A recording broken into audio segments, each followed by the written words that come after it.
Paz do Senhor, amados irmãos, glória a Deus, uma alegria podermos participar da última aula do terceiro trimestre, aula de número 13, graças a Deus.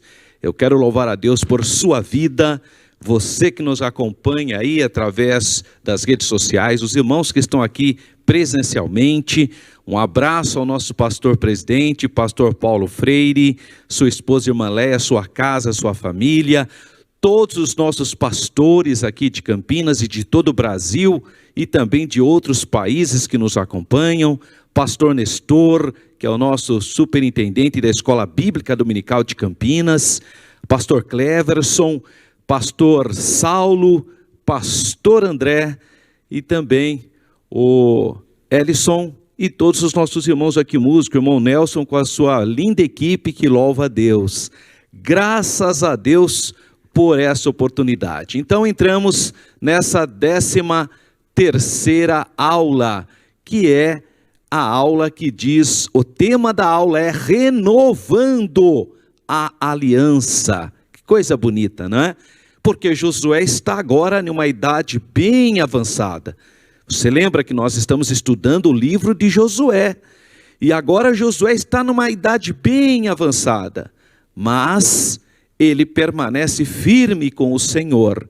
É essa reflexão que vamos fazer, a renovação da aliança, e vamos encerrar falando um pouquinho sobre a história do povo de Israel.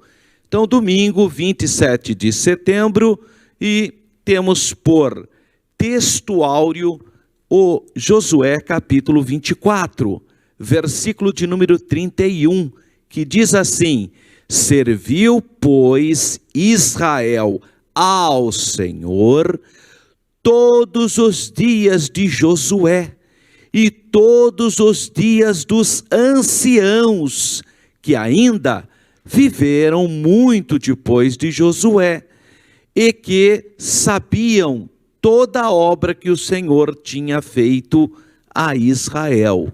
Josué 24, 31.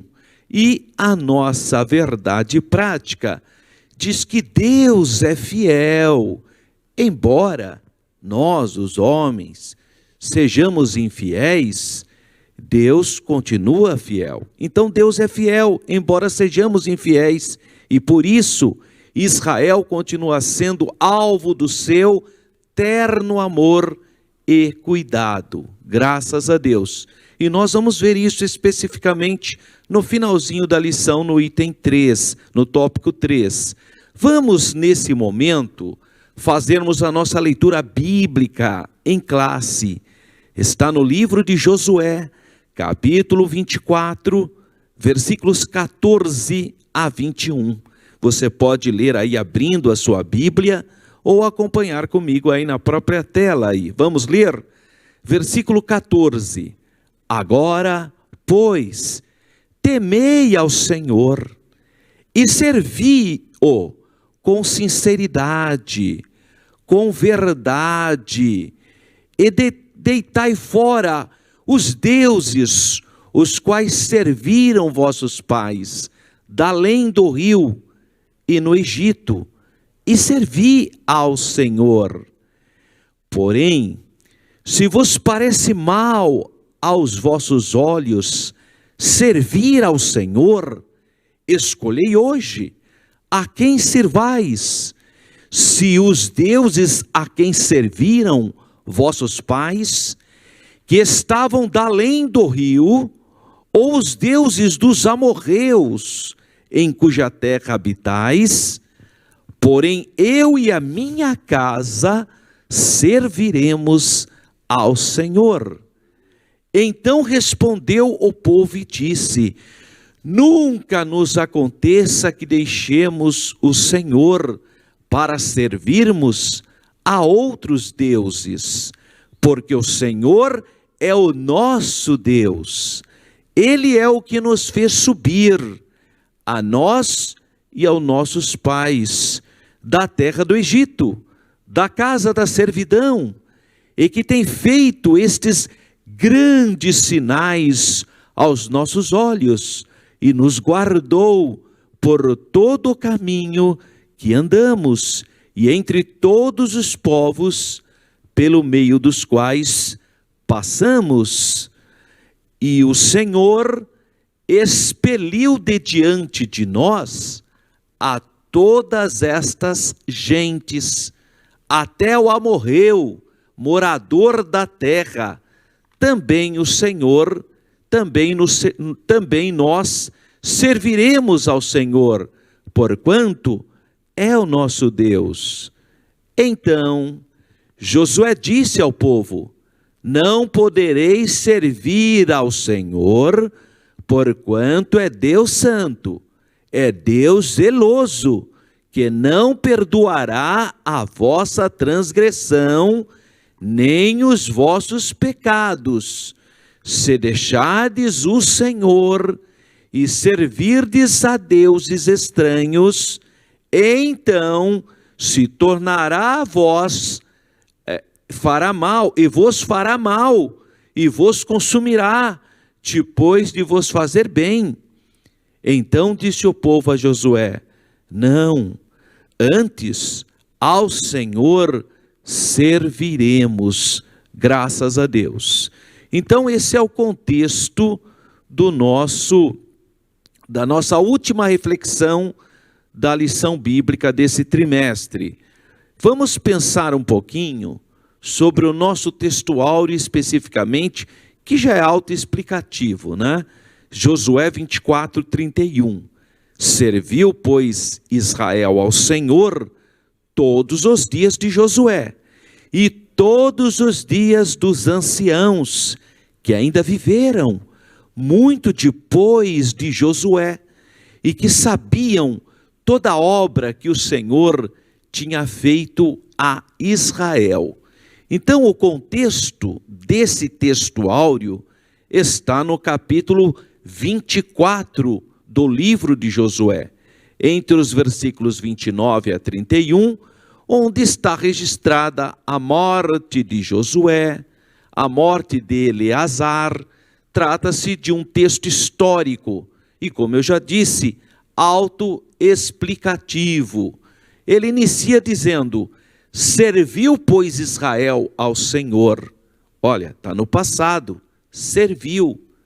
Por quê? Porque enquanto a memória de Josué continuava presente entre eles, Josué foi uma liderança exemplar, foi uma referência espiritual, e também os anciãos que viram todas aquelas maravilhas. Então, enquanto a memória de Josué continuava presente na mente deles, os israelitas observavam a aliança, o pacto, o contrato que haviam firmado com o Senhor. E podemos ver isso nos versículos 25 a 28 do capítulo 24 do livro de Josué. Enquanto ainda restavam líderes de Israel que tinham conhecido Josué, que tinham lutado com Josué na conquista da Terra Santa, as coisas prosseguiram bem. As obras de Josué permaneceram então como uma inspiração para a próxima geração, porque eles tinham tido uma boa referência. Mas quando restou somente a nova geração, aquela geração que não tinha conhecido a Josué, que não tinha tido experiência com o Senhor, da conquista, de ter observado os milagres de Deus, aí as dificuldades começaram. E o povo de Israel, infelizmente, caiu como presa fácil ao paganismo. E não é isso que tem acontecido? Às vezes os pais se convertem ao Senhor, são libertos, passam por uma transformação, um novo nascimento, algo extraordinário, e servem a Deus. Aí os filhos nascem na igreja, mas não tiveram a mesma experiência dos pais. E aí, muitos deles, ao invés de ter os pais como referência, ao invés de entender o que Deus fez na sua casa, abandonam e vão para o mundo e caem como presa fácil do mundo. Muitas vezes a pessoa depois de uma experiência traumática, ainda volta, né? Como vai ocorrer com Israel, inclusive. Mas muito infelizmente se perdem. E isso ocorreu com Israel. A nova geração, que não tinha experiência com o que Josué tinha feito, com o que os anciãos testemunhavam, não tinham tido experiência com Deus, foram presas fáceis para o paganismo. Por quê? Porque o paganismo, o politeísmo cananeu, ou da terra de Canaã, realmente era tão terrível, e tão envolvido no cotidiano do povo, que era muito difícil mesmo um povo que não estava tendo experiência com Deus, não ser presa fácil desses modelos. Não é muito diferente de hoje. A pessoa que não ora, a pessoa que não tem comunhão com o Senhor, a pessoa que não lê a palavra, ela torna o quê? Presa fácil das ideologias desse mundo, porque nós somos bombardeados 24 horas pelo mundo. E se a palavra estiver no coração, nós podemos enfrentar. Assim ocorreu com aquela população. Eles não tinham mais experiências com Deus, e o seu cotidiano era um cotidiano de vizinhos pagãos. O livro de Josué chega a descrever 7 apostasias, seguidas por 7 períodos de servidão dos israelitas aos seus vizinhos pagãos, devido à desobediência de Israel. Então, essa passagem é muito séria. Fala que Israel serviu ao Senhor, a expressão no passado. Quer dizer, foram fiéis a Deus, mas com o tempo, ao dar lugar, ao dar margem para a vida mundana, pagã, eles se afastaram do Senhor. E aí nós temos as histórias muito tristes, presentes também no livro dos Juízes de Israel. A nossa introdução diz: depois de um tempo de paz, vividos desde a divisão da terra, Josué convocou o povo para 2 assembleias. A primeira ocorreu possivelmente em Siló, para uma despedida, onde Josué exorta o povo para que não desistissem de possuir o que tinha restado da terra. Para que eles não desistissem, eles tinham que continuar lutando, se empenhando para conquistar toda a terra prometida por Deus e, obviamente, continuasse a servir ao Senhor. E a segunda assembleia ocorreu em Siquém, quando, depois de entregar uma mensagem profética, Josué propôs que renovassem o concerto, a renovação da aliança com o Senhor Deus de Israel. Nas 2 ocasiões, podemos ver um tom saudosista, na seguinte frase: e eis aqui eu vou, hoje, pelo caminho de toda a terra. Porque Josué está despedindo, mas como ele é um homem de Deus, como é uma liderança responsável, o que ele vai fazer? Ele vai exortar a próxima geração, ele vai exortar o povo para não deixar a aliança com o Senhor Deus. Josué se despede do seu povo e faz uma exortação. Ele exorta o povo de Israel com as seguintes palavras: agora, pois, deitai fora os deuses estranhos que há no meio de vós, e inclinai o vosso coração ao Senhor Deus de Israel. Não é assustador? Não é? Porque mas o povo saiu do Egito, viu o mar vermelho se abrindo, viu o pão caindo do céu, maná, ficaram no deserto por mais de 40 anos, Moisés ensinando, e deu ali a lei do Senhor, e foram e viram o milagre do Rio Jordão, e viram o milagre da queda de Jericó, e de tantas outras cidades, o verdadeiro milagre de Deus, ao parar o sistema solar, tudo isso, e agora Josué precisa fazer essa exortação: Ele diz: agora, pois, deitai fora os deuses estranhos que há no meio de vós, porque ainda havia gente, irmão, que tinha o seu santinho escondidinho. Sabe, aqueles deuses ancestrais, uns do Egito, mas muito não era nem do Egito. Sabe de onde era? Era de Ur dos Caldeus, da família de Labão. Lembra que Raquel roubou os ídolos de Labão? E foi passando. Isso aqui é apenas uma lembrança.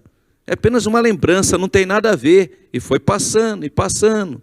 Não é à toa que Josué fala: vocês querem servir os deuses da além do rio?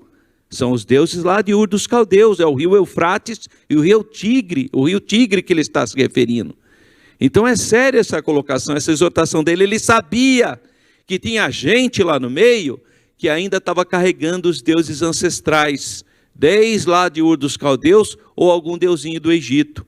Então ele faz essa exortação: agora, pois, deitai fora os deuses estranhos que há no meio de vós, e inclinai o vosso coração ao Senhor, Deus de Israel. Infelizmente, tem gente assim até hoje, irmão. Ele fala que é crente, ele vem na igreja, mas ele dá uma olhadinha lá no jornal, no horóscopo, para ver como que é o dia dele. Olha que fraqueza, tem que deitar fora esses deuses estranhos. Ele fala que é crente, mas se tem oportunidade, ele vai por aí receber alguma coisa, um ramo de arruda, sei lá eu. E aí vem a palavra exortativa: agora, pois, deitai fora, sirva só o Senhor é Deus, você não precisa de amuleto, o sangue de Jesus te purifica de todo pecado. Creia na palavra de Deus, você não precisa de amuleto, você não precisa de toalhinha, você não precisa do feijão milagroso, você não precisa da corneta de Josué, você não precisa da rosa abençoada, porque quem tem Jesus tem tudo. Louvado seja o nome do Senhor. Agora, pois, deitai fora os deuses estranhos. Louvado seja o nome do Senhor, porque o nosso Deus exige glória a Deus, total adoração. Se você é de Jesus, você não precisa de amuleto. Louvado seja o nome do Senhor. E Josué faz essa exortação para o povo. Glória a Deus. Então o povo renovou a aliança com Deus, para em seguida sepultar Josué, porque Josué morreu, marcando o fim de uma era, de muitas batalhas e de muitas conquistas. Graças a Deus. Vamos para o primeiro tópico da nossa lição. Josué reúne o povo em Siló. Josué reúne o povo então ali em Siló. Josué e todo o povo lembra a todos que ele estava idoso, já muito adiantado em idades, e que não poderia mais liderar, e que sua partida para Canaã celestial estava próxima. E ele reconheceu então a hora de começar o momento de encerrar um ministério. Ele percebeu isso. Então é importante a gente reconhecer a hora certa de começar e também o momento certo de encerrar um ministério. Isso demonstra o quê? Sabedoria, intimidade com Deus, qualidade de que todo líder verdadeiramente dirigido por Deus tem que ter. Tem que saber quando começar, mas também quando terminar. Graças a Deus. 1.2, aí do seu texto. Josué faz um discurso contundente, exortativo, firme. Josué, num ato de amor e zelo, exortou os hebreus e os aconselhou a respeito das escolhas que deveriam fazer quando ele não estivesse mais presente. Josué sabia que a carreira dele estava encerrando e que logo ele estaria com o Senhor, mas ele estava exortando o povo, a nova geração: olha, vocês fiquem atentos. O bom líder sempre tem a visão do futuro, dos dias futuros. Por isso que ele exorta, né?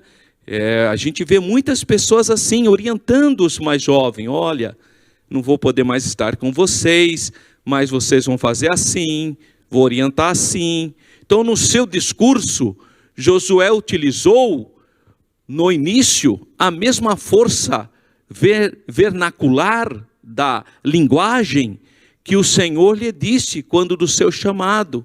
Ele vai usar o quê? Lembra que Deus falou para Josué? Esforça-te, tem bom ânimo. Agora é Josué que está falando para o povo. Esforçai-vos, tenha bom ânimo. Havia inimigos ao redor e outras terras para serem conquistadas. Depois, Josué também os advertiu para que guardassem os mandamentos e amassem ao Senhor, serviço ao Senhor voluntariamente, decisões indispensáveis para um viver abençoado. Você também não quer ser próspero, não quer ser feliz, ter um lar com harmonia, com alegria do Espírito Santo? Então tem que ter essa mesma predisposição, se esforçar para servir ao Senhor, fazer a nossa parte. Glória a Deus. Por fim, ele advertiu que não aceitassem a mistura entre quem serve a Deus e a iniquidade, a impiedade. Então não era para que os filhos de Israel, que eram servos de Deus, se envolver com os filhos dos homens, com os povos pagãos, que criam em deuses de madeira, de pedra, que faziam os seus rituais da sagrada prostituição, do mundanismo. Então ele pede para guardar, porque ele sabia que essa mistura iria enfraquecer a fé do povo de Israel. Então ele vai orientar. Deus ama tanto os seus filhos, que sempre traz uma advertência para nós, um alerta, uma exortação, para que não sofram as consequências da desobediência. Então ele avisa sempre. Isso é interessante. Eu acho estranho quando a pessoa fala, você vê, eu caí. Não, você não caiu, você pulou no buraco, meu amigo. Porque Deus dá advertência, Deus avisa. Você vê, né, eu caí em pecado. Não, você não caiu coisa nenhuma, você pulou no pecado. Não vem com essa história de que cai, não, porque Deus dá advertência, Deus adverte, Deus fala através da palavra, fala através do cântico, fala através da natureza. Deus emite sinais para você, mas a pessoa fecha o coração, ele não quer ver, então ele pula, é ele que pula no buraco. Depois vem com essa história que caiu. Caiu é você que pulou, porque Deus adverte, Deus avisa, Deus orienta, porque Deus nos ama, e é por isso que ele faz as advertências. 1.3, a justiça de Deus é implacável, porque isso está na natureza dele. Deus é amor, mas Deus é justiça. No fim do discurso, Josué os lembrou de que como nenhuma só palavra caiu de todas as boas palavras que falou de vós, o Senhor, vosso Deus. Todas vos sobrevieram, nem uma delas caiu, nenhuma só palavra. Então todas as palavras que o Senhor Deus falou por boca de Josué, se solidificaram, se cumpriram. Então era para eles ficarem atentos. No Novo Testamento, a palavra grega corresponde para astúcia. Essa parte aí não faz parte da lição. Isso aí foi um equívoco aí, entrou equivocadamente. Então, nós observamos que a palavra de Deus, ela acolhe para nós, então, a advertência, sempre nos adverte, sempre nos orienta, e nenhuma das palavras caíram. Todas as palavras que o Senhor Deus falou para Josué se cumpriram. E ele nos adverte, ele nos orienta, ele nos envia sinais. E assim também foi em relação àquele povo. Josué exortou antes, olha, não faça isso, porque o nosso Deus é um Deus de justiça, e a justiça de Deus não tarda, ela vem. 2, despedida de um líder e a aliança renovada. Josué marcou outra assembleia, agora não mais para fazer um discurso de despedida, mas para trazer uma palavra profética. Então você vê em Josué 24:2, assim diz o Senhor, Deus de Israel. Essa é uma declaração e tem uma assinatura, a assinatura de Deus. Não é agora Josué simplesmente que está falando. Assim diz o Senhor, olha aí a assinatura. É o Deus de Israel que está exortando. Então Josué narrou a história do povo hebreu a partir da chamada de Abraão, passando pela trajetória de Isaac, Jacó, Moisés e Arão. Então ele vai fazer um resumo histórico da interferência de Deus em favor do seu povo, bem como lembrando os grandes feitos, desde a intervenção de Deus no Egito através das pragas, até a expulsão dos cananeus, sempre reforçando o fato de que foi o Senhor quem concedeu todas as vitórias aos hebreus, todas as vitórias provieram do Senhor. E a questão do memorial, concluída a profecia, Josué conclamou o povo a servir ao Senhor. Como ele falou, se vocês quiserem servir a outra divindade, mas eu e a minha família, minha casa, serviremos ao Senhor. Então o povo aceitou de bom grado servir ao Senhor. Aceitou, é por isso que nós chamamos que é uma renovação da aliança. Porque eles já tinham feito essa aliança em servir ao Senhor, desde o Monte Sinai com Moisés. Agora Josué está novamente trazendo aos ouvidos deles essas advertências e a importância deles assumirem um compromisso com Deus, com o Senhor. Diante disso, Josué escreveu o pacto. Está em Josué 24:26. No livro da lei de Deus, e tomou uma grande pedra, que é o memorial, e erigiu ali debaixo do carvalho, que estava junto ao santuário do Senhor. Então ficou ali aquele memorial. Os homens com frequências, infelizmente, esquecem dos seus compromissos. Compromissos morais, compromissos espirituais, firmados com Deus. Esquecem. Mas Deus não esquece não, irmão. O nosso Deus, Ele não esquece das suas promessas. Então as nossas palavras, elas ficam gravadas diante do Senhor. Então, muitas vezes a pessoa fala uma coisa para você, no outro dia já nem lembra mais. Mas com Deus as coisas não são assim não, irmãos. O que Deus falou, a Bíblia diz que Ele zela, e Ele vela pela sua palavra. Josué marcou esse momento solene ao erigir debaixo de um carvalho um monumento, um memorial, uma grande pedra, dizendo que ela serviria para testemunho. Ela seria um testemunho ali. E 2.3, Josué e Eleazar morrem. A morte de Josué, o enterro dos ossos de José e o falecimento do sacerdote Eleazar põe fim ao livro de Josué, encerrando de forma grandiosa até um ciclo áureo de batalhas, de conquistas, de experiências extraordinárias com Deus. E para nós irmos fazendo as considerações já finais, que é o item 3, a gente vem mais agora para a história moderna de Israel. Então, um salto para o futuro é o item 3. 3.1, o renascimento de uma nação.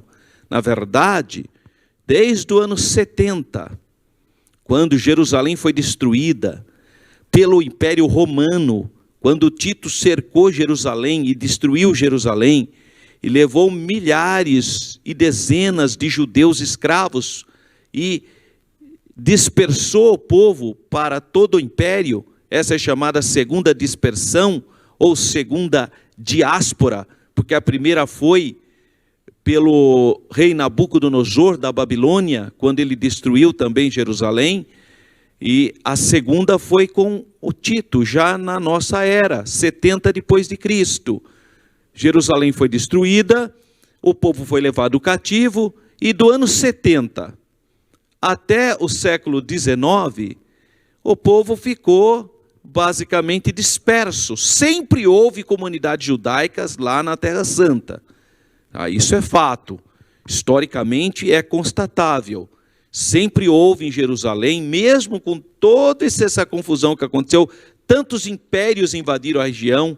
Você vê, depois do Império Romano, aí vem o Império Bizantino, depois vem o Império Árabe Islâmico, depois vem os mamelucos, depois vem as cruzadas, depois vem o Império Otomano, e todos esses impérios até chegar já no século XIX, com também a chegada do Império Britânico.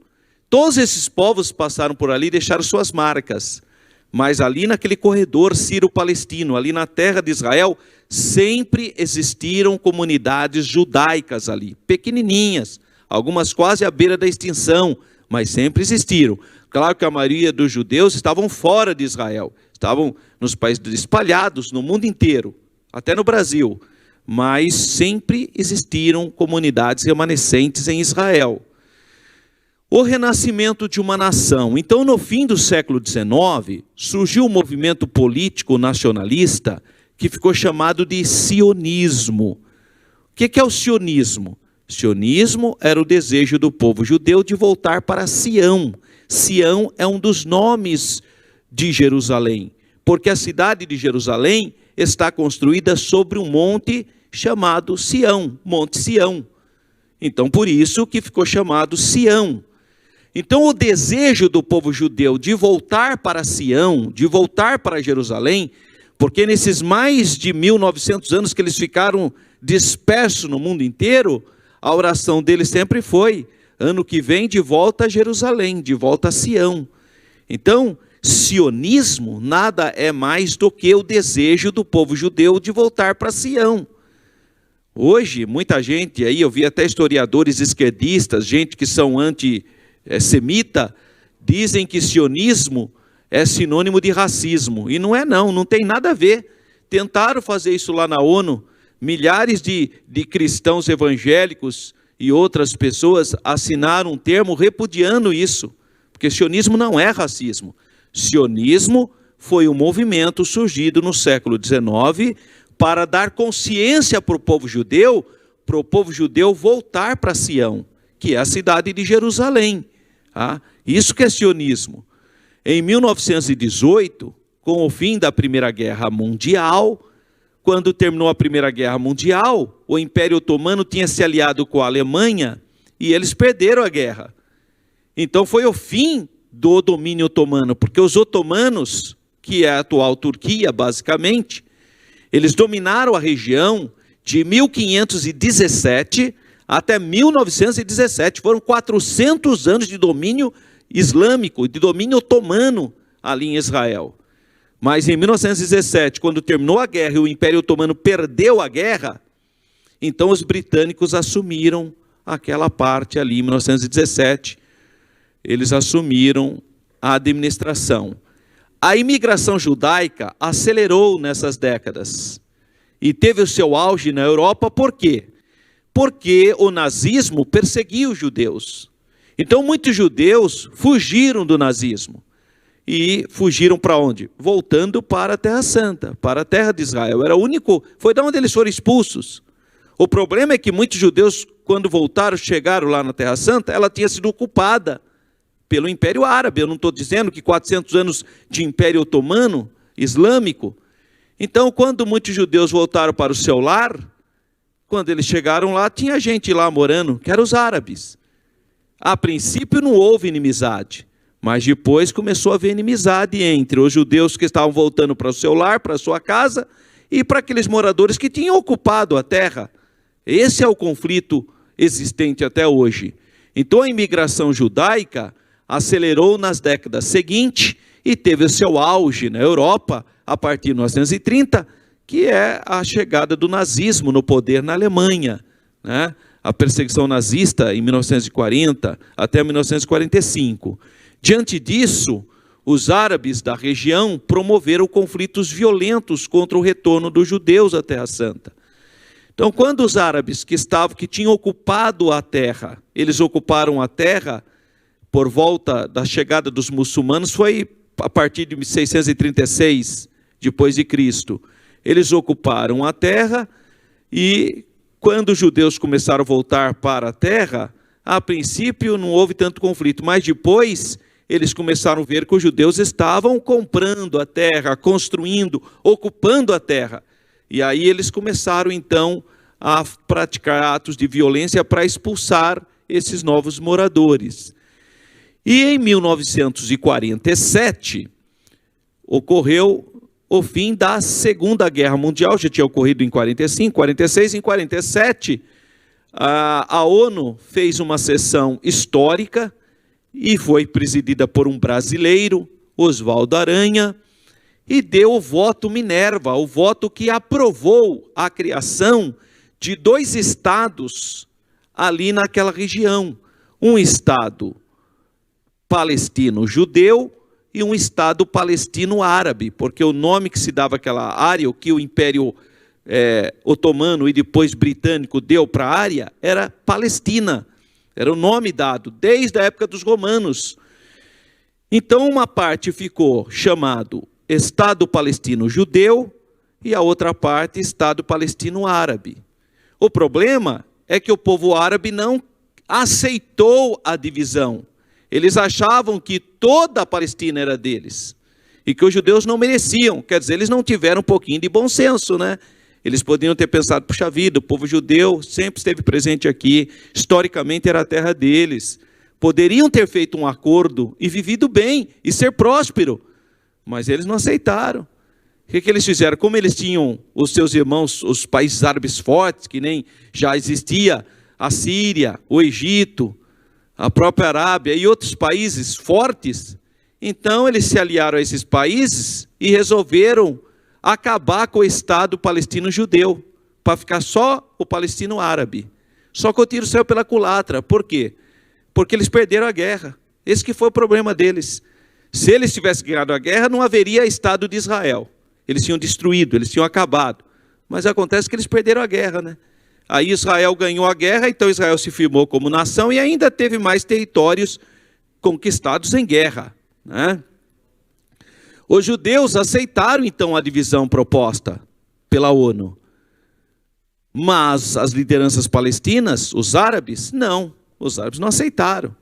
O primeiro-ministro de Israel, que depois seria primeiro-ministro, nessa época ele é apenas um líder, Davi Ben-Gurion, no dia 14 de maio de 1948, declarou a independência do Estado de Israel.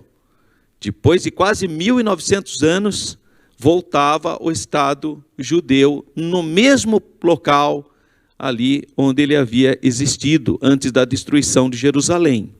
3.2, guerras e conquistas. Bom, no dia 13 de maio de 1948, o Egito, a Síria, o Líbano, o reino Hashemita da Jordânia e o Iraque, todos esses países, Egito, Síria, Líbano, Jordânia e Iraque, juntos se uniram, junto com a parte que era para ser o Estado da Palestina árabe, e resolveram declarar guerra, e eles diziam que ia varrer os judeus do mapa. Eles iam jogar os judeus no mar Mediterrâneo. Foi uma coisa horrorosa que eles quiseram fazer. Os descendentes de Jacó dominaram, além do seu território, mais da metade da área que pertenceu ao Estado árabe, porque eles venceram. Então Israel, apesar de estar em uma situação indefesa, venceu a guerra contra os Estados árabes. Foi a mão de Deus, né? Porque não tem jeito dele vencer essa guerra. Então, é interessante na história de Israel, porque o faraó egípcio, o Herodes, o rei Herodes, também queriam matar os bebês hebreus. E aqui os povos árabes tensionaram destruir uma nação de apenas um dia de existência. Israel tinha acabado de proclamar a sua independência, um dia de existência. Então Deus guardou o povo de Israel. Foi a intervenção de Deus, não tem outra explicação. Não tem explicação material para isso. Como que 5 nações organizadas, mais a Palestina árabe, ataca um povo ali que tinha acabado de declarar sua independência? Foi a mão de Deus, irmão. A imigração dos judeus, então, depois da declaração do Estado de Israel, começou a ficar mais forte. Muitos judeus começaram a voltar para o seu país, para a sua terra. E em 1964, como contraponto, com o apoio da Liga Árabe, foi fundada, então, a Organização da Libertação da Palestina. Na verdade, quando ocorreu a guerra de 1948, que é a chamada Guerra da Independência, Israel acabou ocupando alguma parte, não foi toda a parte, mas alguma parte que era do Estado Árabe da Palestina, e o reino Hashemita da Jordânia, a Jordânia, ocupou a Palestina, porque os jordanianos também eram apelidados de palestinos, eles eram chamados de palestinos também. Na Jordânia, a população da Jordânia, quase a maioria de palestinos, né? E eles formaram, então, uma organização para libertar aquela parte que tinha perdido para o Estado de Israel e apelidaram o nome de Organização para a Libertação da Palestina, tendo como líder o Yasser Arafat. Em 1967, eclodiu a Guerra dos 6 dias, 6 dias porque foram 6 dias, obviamente, quando o Egito, Síria e Jordânia atacaram Israel. Eles que atacaram, eles foram os agressores, eles atacaram Israel. Mais uma vez o Estado de Israel derrotou os seus inimigos e aumentou seu território, porque Israel tomou o deserto do Sinai do Egito, tomou a Cisjordânia da Jordânia e tomou as colinas de Golã da Síria. Então Israel ficou enorme nessa guerra. Em 1973, Egito e Síria guerrearam contra Israel, mas Deus protegeu. Essa foi uma das guerras mais difíceis que ocorreram, né? Porque era Golda Meir, era a primeira-ministra de Israel, e Israel foi pego de surpresa, né? Essa guerra ficou conhecida como a Guerra do Yom Kippur, o dia do perdão. Era o dia feriado nacional de Israel. E nenhum povo ataca outro em feriado nacional. Até os nazistas, no Natal, ele parava a guerra. Depois continuava a mesma coisa, né? Mas pelo menos falaram, não é Natal, então não vai ter guerra. Então é uma convenção isso. E os árabes, covardemente, Egito e Síria, atacaram Israel no dia mais sagrado do povo judeu, que é o dia do Yom Kippur. É o dia que os judeus estão em jejum e oração, que é o dia do perdão. E a primeira-ministra de Israel achou que jamais eles atacariam nesse dia, jamais. Então ela não preparou o exército de Israel, o exército de Israel não estava preparado. E foi uma coisa assim tão absurda, que a Golda Meir pediu para que aviões israelenses colocassem bombas nucleares nos aviões para atacar a Síria e o Egito, porque eles acharam que ia perder a guerra. Por uma questão de horas, eles receberam notícia que Israel estava vencendo a guerra, então não precisou jogar as bombas. Mas foi abastecido, aviões de Israel foram abastecidos com bombas para atacar os países, porque ele achou que era o fim dele, né? Porque foi pego de surpresa. Então foi uma guerra muito difícil, uma guerra muito traumática para o povo de Israel, que foi a guerra do Yom Kippur. Em 1979, o primeiro-ministro de Israel, que era no antigo partido Likud, chamado Menachem Begin, ele assinou um tratado de paz com o Sadat, que era o presidente do Egito. O Egito foi o primeiro país árabe a fazer paz com Israel. Em troca, Israel devolveu o deserto do Sinai para o Egito. A península do Sinai inteirinha foi entregue para o Egito no Tratado de Paz em 1979, de maneira que Israel fez paz com o Egito, e o preço disso é que Anwar Sadat, o presidente do Egito, foi assassinado pela Irmandade Muçulmana, pelos grupos radicais. Mas o clima de tensão continuou aceso ali na Palestina. Quando Israel contra-atacou a Organização para a Libertação da Palestina no Líbano, foi uma guerra muito difícil e Israel conseguiu desalojar os grupos terroristas de Beirute, e uma guerra que trouxe muita carnificina na região. Essas pessoas acabaram fugindo para uma série de outras cidades, mas com o tempo eles viram que tinham que fazer a paz. E foi o que acabou acontecendo. Mas ainda existem grupos que não reconhecem Israel. A OLP reconheceu Israel, o Yasser Arafat reconheceu na época do governo Clinton, Bill Clinton, e assinou paz com Israel. Então, a OLP reconheceu o Estado de Israel. E aí surgiram os territórios autônomos de Gaza e da Cisjordânia. Mas ainda existem grupos terroristas que não reconhecem Israel. Por exemplo, o Hamas. O Hamas é um grupo terrorista que governa a faixa de Gaza e não reconhece Israel. O Hezbollah, que é um grupo terrorista xiita do Líbano, que não reconhece Israel. E o Irã. O Irã, depois da revolução xiita no Irã, também o Irã ameaça Israel. Devemos observar, neste contexto, a palavra profética de Lamentações 2,16. Todos os teus inimigos abrem a boca contra ti, assobiam e rangem os dentes, dizendo, devoramo-lo.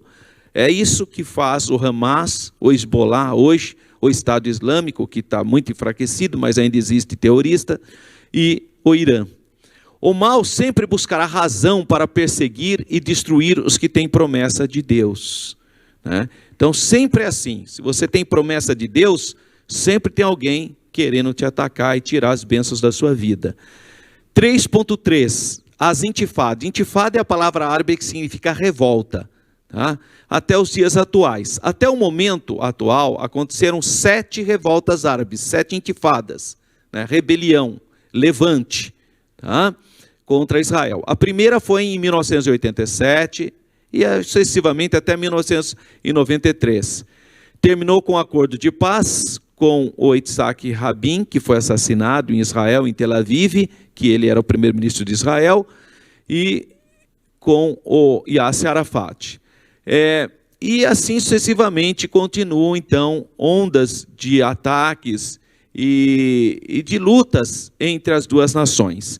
Como esse é um tema muito volumoso, eu sugestiono para você que adquira o livro que eu escrevi, chamado Povo de Israel, uma perspectiva histórica, bíblica e pentecostal.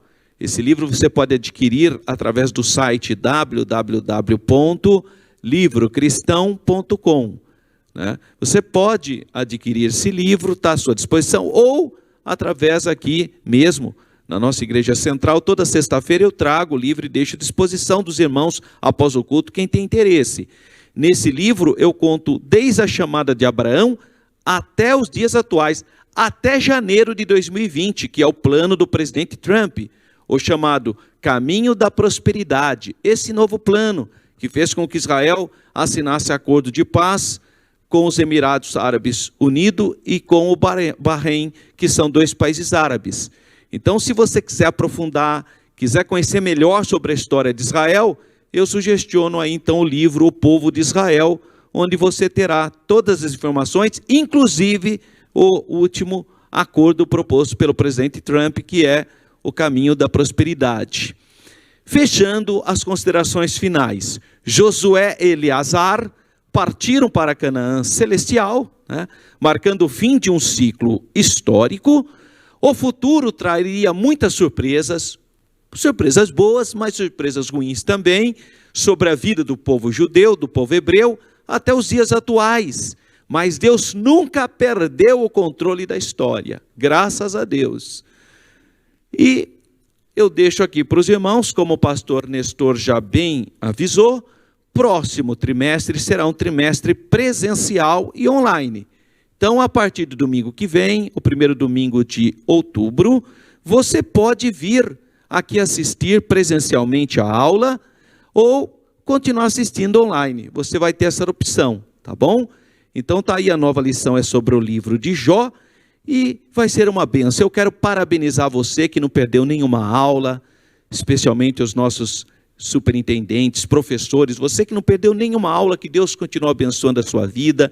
O bom da escola dominical é exatamente isso, você poder estudar os livros de maneira sistemática, e nós pudemos estudar o livro de Josué. E agora nós teremos o privilégio, a oportunidade de estudar o livro de Jó.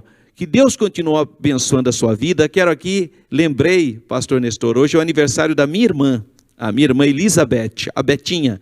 Que Deus abençoe, parabéns, irmã Elizabeth, os irmãos que estão em Jundiaí aqui nos assistindo, os irmãos de todo o Brasil. Não se esqueça, Próximo trimestre é o último trimestre, é o 4º trimestre, o livro de Jó. Que Deus continue abençoando a sua vida. Fique na paz do Senhor. Amém.